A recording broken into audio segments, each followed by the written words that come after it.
when you were watching Vice, you learned about cannabis and how it was helping people with different things. What was the first CBD product that you tried? Oh, that's a great question. It was New Leaf. New Leaf. And Yeah, what was the form? Was it a tincture? tincture. Yeah. Yes, exactly. Tincture. I didn't know it at the time. Now I'm much better um, at just knowing, the carry oils and how it interacts with my body. Yeah. I also have a very, very sensitive stomach. Hmm. So I actually, MTT oil does not do well for me. Oh, okay. Yeah, it's just, it's just not good for my stomach in that sense. So I was very fortunate that when I did start on New Leaf, it was hemp seed oil as a carry oil. Hmm. So it didn't interact with any of my stomach issues. Given my own personal experience, whenever there's someone who comes to the shop, I check any allergies that they have. Do they have Hmm. IBS? Do they have any stomach issues? Because if they do, then we'll curate the carry oil to them too as well, which is kind of how I did mine. So the first product I tried was New Leaf. It was on a 15 ml bottle at 725 milligrams. So New Leaf's dropper is not measured, but it's measured by a drop, like each Yeah. drop of New Leaf is 2.5 milligrams. Oh, okay. And yeah, so I remember I read all the books. I said, I'm going to microdose. And so I started with 5 milligrams Hmm. first. It was subtherapeutic, so I didn't really feel much on 5 milligrams. Yeah. And when I was doing New Leaf, I had an episode, a really, really Hmm. bad pelvic pain episode. And I said, okay, if that's not working, so I just took 50. Yeah. I said, Yeah. up to 50, which was not a good idea. It worked wonders. 50 was incredible for me. It really helped with my pain. I also had a patch on too as well. So I was taking 50 milligrams twice a day. I was documenting everything.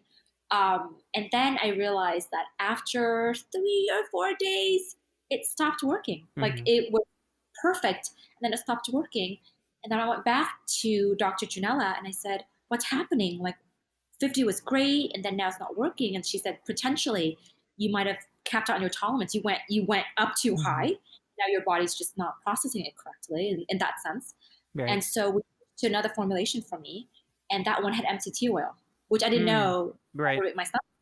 So my own journey with CBD, I've recorded everything, and I've realized someone needs to at least give me much more of a helping hand when I first started. Hmm. And that's why we're so much more careful when it comes to our clients at Artemis. Like we really want to make sure that we're with them the whole time. Yeah. Um, but now I know what my therapeutic dose is. Whenever I have an episode, I know what that is, and then I would just go back to my my microdosing periods after that because Gotcha. 50 milligrams was perfect. And then when I don't need it, I just don't want to go that high in that Right. sense. Yeah. Yeah. And with the MCT oil issues, does that cause like nausea and vomiting, or is it just more just an irritable bowel kind of thing? It's Yeah. more like it feels like my stomach's being squeezed and it turns a little bit. Interesting. Yeah. Yeah. I've tried everything. I've tried doing it after food. Hmm. I'm doing it on a full stomach. I've tried putting a little bit of honey and peanut butter to soften it a little bit Hmm. too. Um, I think all of our lives we're very busy, right? Right. So for you to say, I gotta eat first, put my butter in, put my peanut butter in, and then take my CBD oil. You're not gonna do it. You're just not gonna do it. Right. So for us, and for me, I said it's better if I just take something that Hmm. helps stomach issues versus aggravate it. Yeah. And that's when I really honed into my carry oils. But for a lot of times with my stomach issues, I instead of taking CBD on a full stomach, I'll take it preemptively before I eat Hmm. to help soften any issues that I'll have anyways when I eat. Wow. So Yeah. it does both ways for me in that sense. And what other carrier oils have you tried? Like sunflower oil and I think alcohol, I assume, but not a carrier oil, right, but um, alcohol, I thought it stings a little bit for me. yeah. Oh, yeah. So it's a little hard for me to take that. I've done olive oil. Yeah. Yeah. Um, the Bluebird has an olive oil, a 1-to-1 CBD to CBDA concentration. That's worked wonders for me as well. So what I do is I switch between New Leaf and Bluebird Mm. whenever I find that my body might be capping out or whatever it is for me to transition. Yeah. So I would say for me, every 6 months is when I'll change back and forth. And so I'll do New Bluebird for 6 months, and I'll go back to New Leaf for 6 months, and I'll keep on doing that. But I'm really looking. I want to find a black seed carry oil to see how that Hmm. feels.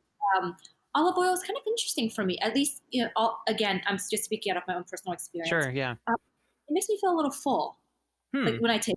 Yeah, interesting. so it makes me not bloated necessarily, but it feels a little bit kind of full. And hemp seed doesn't do that. Mhm. So again, I think it's really about how you interact with the formulations that you're taking. Right. Best for your body. Yeah, yeah, no, totally. Do you have any problems with shelf life in the hemp seed oil, products? I take my CBD pretty regularly, so Ah, I okay. don't. I mean, it's not on the table, and then a year Mhm. out later, I'm eating it. So personally, I'm pretty good about managing the shelf life. With all supplements, we do advise our clients, if you can take it regular because CBD is accumulative, Mhm. so your optimal dose is going to be much more further out than the day that you're taking it right now. Right. In that sense, but with all supplements, we don't advocate taking it out a year later after you buy it. Yeah, right, Right. and a place that's cool, away from sunlight and all that. But it's best if you do take it regularly.